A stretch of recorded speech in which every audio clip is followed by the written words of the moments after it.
Bacaan Injil, Lukas 7, 1-10, Senin 12 September 2022. Shalom, Bapak, Ibu, dan saudara-saudari terkasih. Marilah kita mendengarkan dan merenungkan sejenak firman Allah, Injil Lukas pasal 7, ayat 1-10. Yesus menyembuhkan hamba seorang perwira di Kapernaum. Inilah Injil suci menurut Lukas. Setelah Yesus selesai berbicara di depan orang banyak, masuklah ia ke Kapernaum. Di situ ada seorang perwira yang mempunyai seorang hamba yang sangat dihargainya. Hamba itu sedang sakit keras dan hampir mati. Ketika perwira itu mendengar tentang Yesus, ia menyuruh beberapa orang tua-tua Yahudi kepadanya untuk meminta supaya ia datang dan menyembuhkan hambanya. Mereka datang kepada Yesus dan dengan sangat mereka meminta pertolongannya. Katanya, "Ia layak engkau tolong, sebab ia mengasihi bangsa kita, dan dialah yang menanggung pembangunan rumah ibadat kami." Lalu Yesus pergi bersama-sama dengan mereka. Ketika ia tidak jauh lagi dari rumah perwira itu menyuruh sahabat-sahabatnya untuk mengatakan kepadanya, "Tuan, janganlah bersusah-susah, sebab aku tidak layak menerima Tuan di dalam rumahku.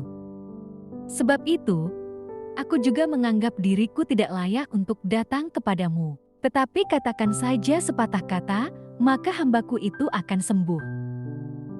Sebab aku sendiri seorang bawahan, dan di bawahku ada pula prajurit. Jika aku berkata kepada salah seorang prajurit itu, 'Pergi,' maka ia pergi, dan kepada seorang lagi, 'Datang,' maka ia datang. Ataupun kepada hambaku, 'Kerjakanlah ini,' maka ia mengerjakannya."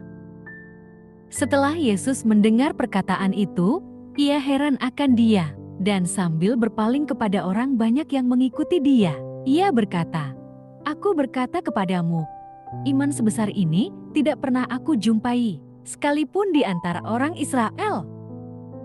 Dan setelah orang-orang yang disuruh itu kembali ke rumah, didapatinya lah hamba itu telah sehat kembali. Amin. Demikianlah sabda Tuhan. Terpujilah Kristus. Renungan Injil, menghormati Yesus dan mengasihi sesamanya dengan tulus.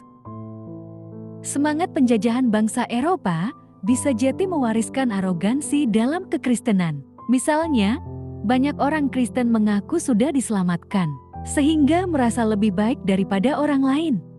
Semangat ini kian kental saat mereka membandingkan diri dengan orang yang belum percaya. Fenomena ini membuat kita bertanya-tanya, apakah sikap seperti ini dibenarkan?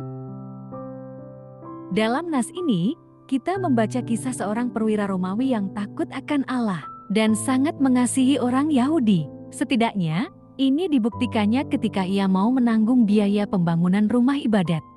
Perwira ini juga sangat mengasihi hambanya. Ketika hambanya sakit, melalui tua-tua Yahudi, ia meminta agar Yesus datang untuk menyembuhkan. Kejadian aneh pun muncul. Ketika Yesus sudah mendekat, perwira itu malah meminta sahabatnya menghalanginya. Sekilas, perlakuan ini sungguh tidak sopan. Namun, alasan dari tindakan ini sangat mengharukan.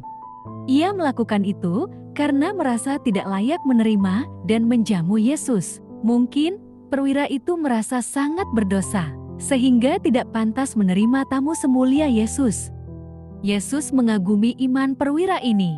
"Iman sebesar ini tidak pernah aku jumpai di antara orang Israel," katanya. Setelah orang-orang suruhan itu kembali ke rumah, mukjizat pun terjadi. Mereka mendapati bahwa hamba sang perwira telah sehat. Kisah ini mengajarkan kita tentang cara bersikap terhadap sesama. Walau status sosial perwira itu hebat, namun ia tidak angkuh. Pertama, ia tetap mengasihi hambanya. Kasihnya tidak dibangun berdasarkan status sosial dan ekonomi. Kedua, walaupun berjabatan perwira, ia tetap sadar diri di hadapan Yesus. Ia menunjukkan bahwa jabatan bukanlah elemen utama dalam memberi penghormatan. Perwira ini memberi kita contoh tentang sikap rendah hati. Ia tidak pernah merasa lebih baik dari orang lain.